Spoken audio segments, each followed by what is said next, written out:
The Nature of Predators, Part 41, by Space Paladin 15. Memory transcripts and subject: Slanik, Vanilla Space Corps. Date: Standardized Human Time, October 8, 2136. When the science officer from Humanity's First Contact team reached out about a fear study, I was a bit intimidated. Sarah Rosario had done extensive biological and environmental analysis, and collaborated with Vanilla scientists throughout their early behavioral research. Her talks comparing our psychology racked up millions of views, as did her controversial analysis on vanilla ecosystems. In a nutshell, Terran conservationists were less than thrilled with our biome manipulation. Sarah had lambasted our efforts to wipe out predator species and discussed something she referred to as trophic cascades. The aspects she attributed to the absence of hunters were far-fetched, though she spoke at length about supposed examples from Earth. How could removing a terrestrial predator alter the ocean, destroy vegetation, or spread diseases? Humans can prove their own worth without grasping at straws. These arguments are just moronic. Besides her fringe theories, Sarah was a remarkable scientist with credentials in several fields. If anyone could find a way to break through vanilla fear responses, it would be her. I knew the process could be traumatic, but I would do anything to leave my internalized feelings behind once and for all. I was tired of failing to protect my human friends. "Are you sure about this, Slanik?"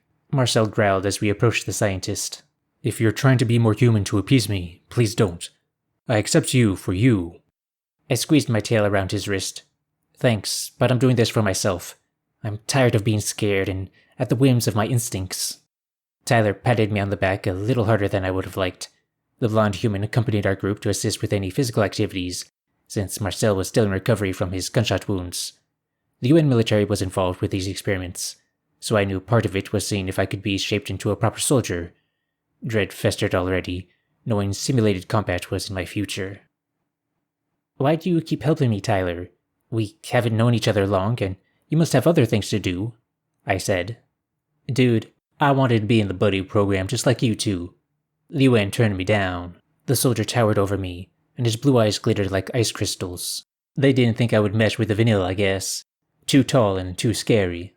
Marcel frowned. "You were turned down because you're not a vegetarian. Though your stature probably doesn't help your case." "Aliens are the most exciting thing to ever happen to mankind. I want to be part of this all, but maybe they were right. I always stick my foot in my mouth with the vanilla." I studied the flesh-eating soldier, imagining I had never seen a human before. Marcel was a daunting hunk of muscle when I first glimpsed him. His shadow smothered me, and his forward-facing eyes were like spotlights peering down from above. It was only seeing him at his most vulnerable, cold, and afraid that squashed that threatening aura. That said, my friend barely came up to Tyler's shoulders. The sandy-haired soldier was tall, even by human standards. His dietary choices would have given everyone at the outpost the creeps. It was likely something would be blurted out about dogs and persistence hunting at a stage when his partner wasn't ready to accept that. Still, there were a lot of good memories to be formed with Tyler, if you could see past the bulky predator. He was friendly to a fault, considering my emotions at times when I was harsher than he deserved. There was selflessness in the way he didn't hesitate to carry me off the cradle. I hoped other vanilla would give him a chance someday. I nuzzled against his arm, which startled the big guy. "I appreciate you, Tyler. Your heart is in the right place. Don't give up. Appearances aren't everything." "That was actually sensitive and thoughtful." Marcel feigned a gasp, and I giggled as the whites of his eyes expanded to cartoonish dimensions. "Who are you, and what have you done with Slanik?" "Oh, shut up. You humans are a lot to take in, and you know it." Tyler placed a hand on his hip, striking a goofy pose. "Well, take it all in, buddy. Appearances are worth something. 210 pounds of glorious, rugged—" Yeah, you're the pinnacle of male perfection," Marcel snorted, shoving the other soldier with his good arm. "Keep walking. The Secretary General doesn't want to see that." "The Secretary General? Why would Meyer be here?" I followed my human's gaze and surveyed the Terran scientists camped by the machines. Sarah was taking an inventory of her equipment, while other predators were staring at us. My nerves flared as I realized most humans present were in military uniforms. I knew these experiments would have combat applications, but I didn't think martial leaders were calling the shots. Secretary General Meyer looked less amused with my pack's antics than I was. Tomfoolery was not his favorite pastime. He was in a heated discussion with several people in green and brown uniforms. The color scheme looked like a tree threw up on it. but they didn't seem the type that would appreciate such comments. Sarah waved us over to her. Long time no see, Slanik. Glad you're back in one piece. I'm hoping to stay that way? Why are all these important humans here? I squeaked. She lowered her eyes. There's no easy way to say this, but I'm afraid our work will have to move much faster than I anticipated. We don't have much time. You heard the news from Vanille Prime, Secretary General Meyer interjected. Marcel nodded. We did. Ambassador Williams is alive, and he returned with some new friends. I was glad my human piped up, because this ambush had thrown me off my prepared responses. Was this about helping our new allies with their own first contact programs? Maybe trying to create an easier bonding process? The picture of the Zolan, Tyler began. Zerulean. Sarah and I corrected at the same time. Zerulean on the human shoe is everywhere. My man was just like, oh, a predator? Looks like a warm, comfy pillow to me. Secretary Meyer breathed an irritated sigh. The other news. The Krakatoa are leading a crusade against us, and we have less friends than foes. Not that even our friends are likely to help. Simple math dictates that we are at a numerical disadvantage. The thousands of ships the birds have been amassing represent a multi-species coalition. One of the uniformed personnel chimed in. Projections indicate that they'll set sail today and arrive on October 16th or 17th. Horror coursed through my veins as the gravity of the Terran's revelation set in. How could these humans be so calm at the prospect of an attack on Earth? Marcel and Tyler were both subdued, but their reaction wasn't on the level it should be. This was a raid with the intention of turning their verdant home into a barren rock, the same as the Arxersvile tactics. The Krakatoa were one of the few species that could head a functional offensive. They boasted a high aggression since they evolved to scare off predators.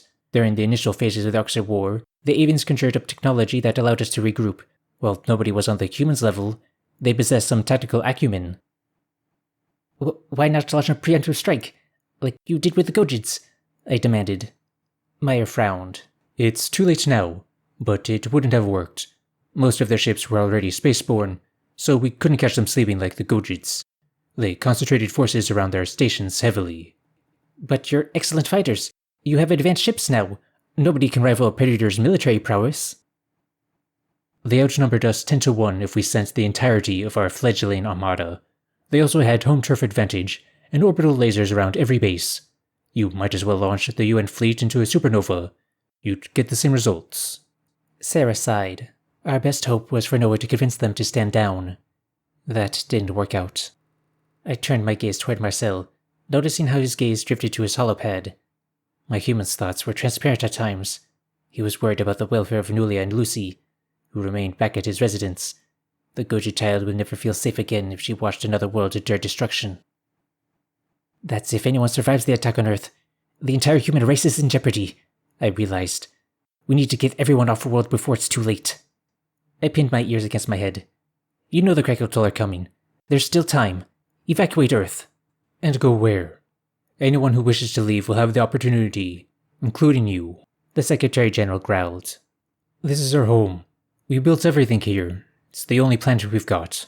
Marcel ruffled a straight tuft on my head, gentle and reassuring as ever. Us soldiers, we're going to stay and fight. No! I shrieked. Come with me to Vanille territory. We'll take care of you. All of you. Please, don't die, humans. It's okay, buddy. Go back to your world. I want you to be safe. Tears rolled down my face at the thought of Marcel perishing by a Krakatoa horde. It brought back unwanted memories, like the scorching pain in my chest when I thought he was about to be shot in front of me. We had been to hell and back together, and it had finally seemed like our lives could settle down. Now, without warning, the light at the end of the tunnel was extinguished. If Sarah's team were cancelling my experiment, I understood. Humans had bigger things to worry about than my fragile instincts.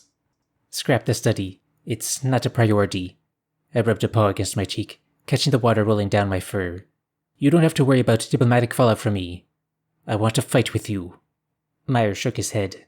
We can discuss integration to a UN vessel if the results of your training are positive. However, I recommend that you lend that option some serious thought, as high casualties are expected.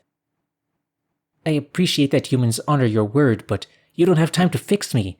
Don't waste. This study is very important, Slanik, for the survival of our species. The Secretary General crossed his arms, a calculating scowl on his face. Look, if Earth falls, the Vanille will be the custodians of the few remaining humans. It will be up to you to rebuild our population and to protect our survivors from threats. Don't talk like that. Please. I have to. Our research could point you in the right direction and make your soldiers stronger. If things don't work out for us, this is humanity's parting gift. Sarah finished. I speak for all of us in saying that I hope the Vanille prosper. My tail drooped between my legs, and it was all I could do not to collapse in defeat. The Terran's odds of defending such an onslaught were slim.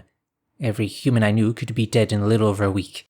Hearing the UN leaders speak as if that possibility was likely crushed my hopes that the Sol system has some predatory tricks tucked away. Their species didn't deserve this fate. The humans faced their impending doom with fearlessness, so I needed to accept reality too. If my participation strengthened the Vanille military in the UN's absence, I would do whatever was asked of me, no matter the mental duress this exacted on me. It was worth it. I swallowed hard. Thanks for telling me yourself, sir. Where do we begin? Sarah rummaged through a box of her belongings and retrieved a red fabric sleeve. It took all of my willpower not to shy away as she tugged it over my face. Her curved nails wadded through my fur like daggers. I couldn't see at all for a split second, which added to the panic. How could placing coverings on my head impart anything? They have to have a good reason. These predators will not hurt you. Humans will never hurt you, I repeated internally. The human scientist was gentle enough as she tugged a pair of straps behind my ears. My vision returned as two cutters fell over the eyes positioning. It felt like I was suffocating the mask. But the fit was correct enough. Was it custom made to my dimensions? Its purpose must lie beyond adding color to my silver fur. I realized that something was wrong with my sight as soon as I processed my surroundings. Where I had seen Tyler standing beside me, there was only a dark shadow. Marcel's comforting snarl was obscured as well. This headgear had barriers to take away my periphery. Was this what it was like to have predator sight? Sarah clapped her hands. Perfect. You good, Slanik? Marcel's voice echoed from my left, and I had to turn my head to look at him. The motion felt alien. You look miserable. Like a fish out of water. It was tough to describe how it felt, to be unaware of the objects in my vicinity. Simply carrying out a conversation was unnatural. No wonder humans got jumpy if I came up beside them without thinking. Something could sneak up behind me now, and I wouldn't realize it was there until it pounced. I'll survive, I grumbled. You're going to make me calmer, Sarah, by limiting my vision? No offense, but I thought limited optical range was a downside to being a human. Your instincts are triggered by things approaching from the side or behind you. You're easily distracted by your surroundings because you see too much at once. I think this will help your spook reflex to focus on a single target at a time. I get it.